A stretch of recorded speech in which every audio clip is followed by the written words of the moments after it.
पूर्णिया के डगरुआ से एक दिल दहला देने वाला घटना सामने आई है, जहां एक छात्रा की 10 दिन पहले अपहरण कर 5 लड़कों के द्वारा सामूहिक दुष्कर्म करने के बाद निर्मम हत्या कर दी गई।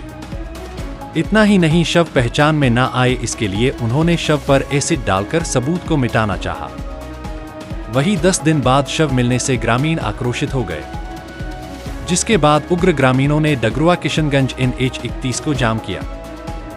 दरअसल 11 मार्च से लड़की गायब थी, जिसका परिजनों ने 12 मार्च को डगरुआ थाना में लिखित आवेदन भी दिया था।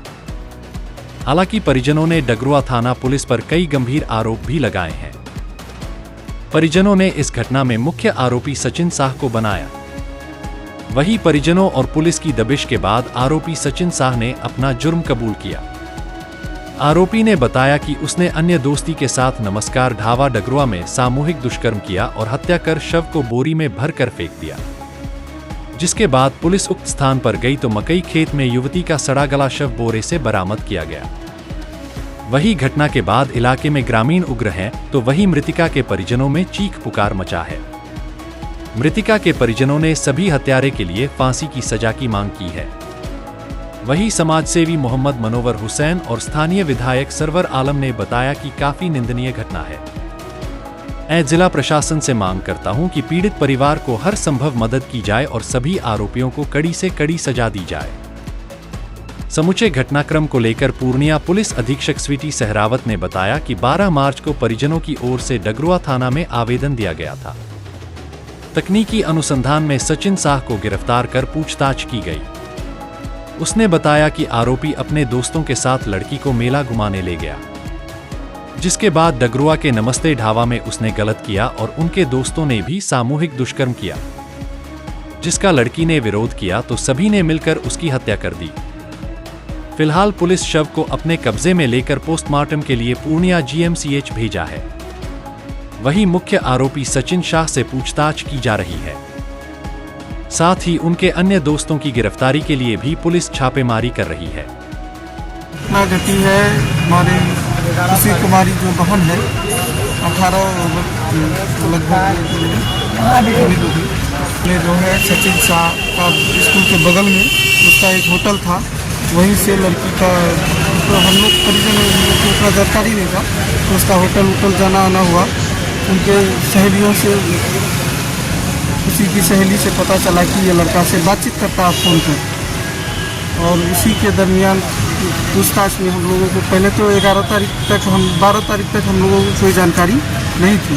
12 तारीख को शाम में हम लोगों को किसी तरह पता चला, सामाजिक परिवार में और सब लोगों से पूछताछ करने के बाद तो पता चला कि सचिन शाह से बात होता है।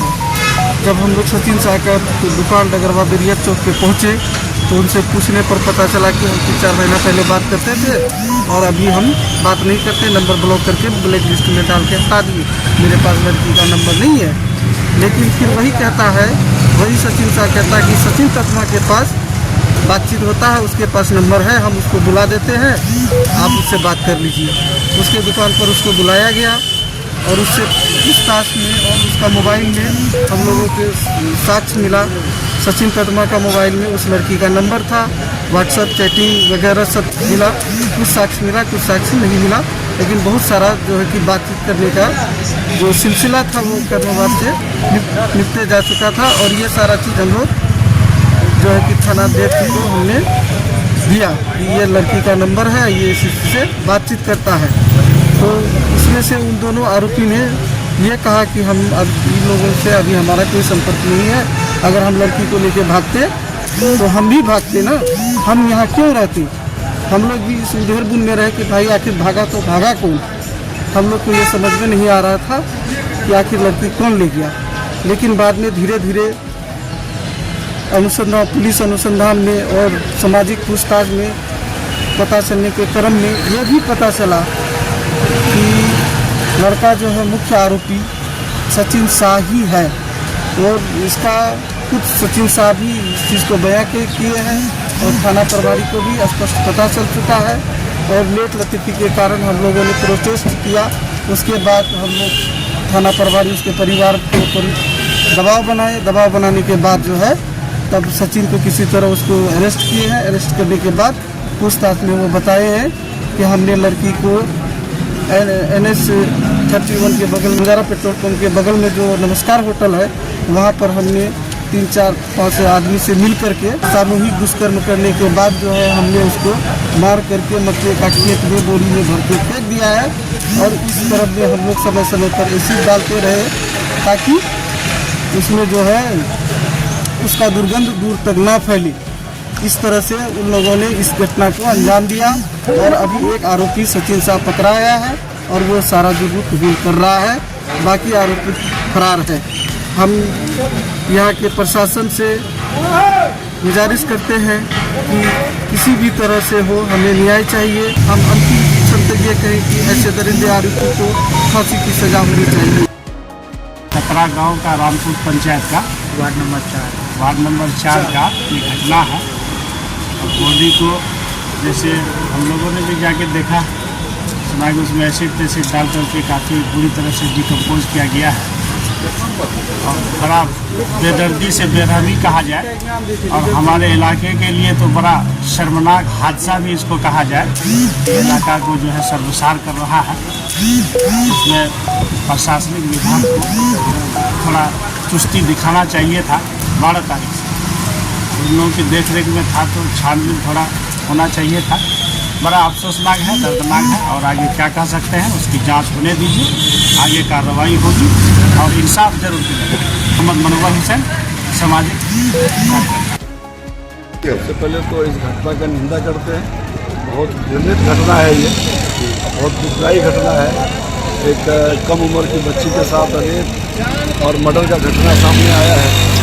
और सबसे ज़्यादा जो इसमें अफसोसनाक बात है वो ये है कि प्रशासन को 11 तारीख को इस घटने की खबर होती है, 12 तारीख को उसको आवेदन भी मिलता है और इस बीच इसको खोजने का, इसको किसी भी तरह से इस घटने का जांच पड़ताल का कोई कार्य नहीं होता है। और आज जाके ये डेड बॉडी इस तरह से मिला है, ये प्रशासन की पूरी तरह से लापरवाही। हम सबसे पहले तो इस परिवार को न्याय मिले। मरने वाला तो मर गया, लेकिन पीड़ित परिवार को न्याय मिलना चाहिए और जो लोग इतना घटिया काम किया है उसको तो फांसी की सजा होनी चाहिए।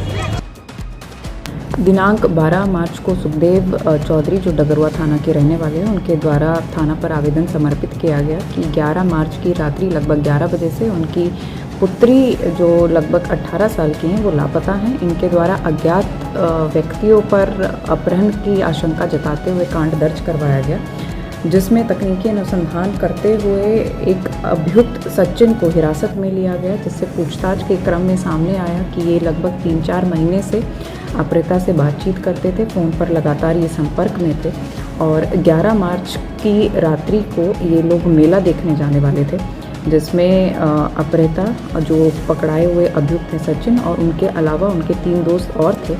ये सभी एक चाय की दुकान पर जो अभियुक्त के दोस्त की ही है वहाँ पर रुके, जहाँ पर सचिन के द्वारा अपहृता के साथ शारीरिक संबंध बनाया गया। उसके बाद अपहृत सचिन द्वारा अपहृता पर अपने अन्य दोस्तों के साथ भी संबंध बनाने के लिए दबाव डाला गया और उसी बीच जो है झड़प में इन अभियुक्तों के द्वारा अपहृता की वहाँ हत्या की गई और शव को जो है पीछे मकई के खेत में वहाँ बोरा में बांधकर उसको छुपाया गया, जिसको सचिन की निशानदेही पर बरामद किया गया है। शव को पोस्टमार्टम हेतु भेज दिया गया है। FSL के द्वारा भी वहाँ से साक्ष्य जो हैं एकत्रित किए गए हैं और अन्य अभियुक्तों की गिरफ्तारी के लिए भी SDPO 22 के नेतृत्व में अलग से टीम गठित की गई है और सभी को त्वरित जो है गिरफ्तार किया जाएगा।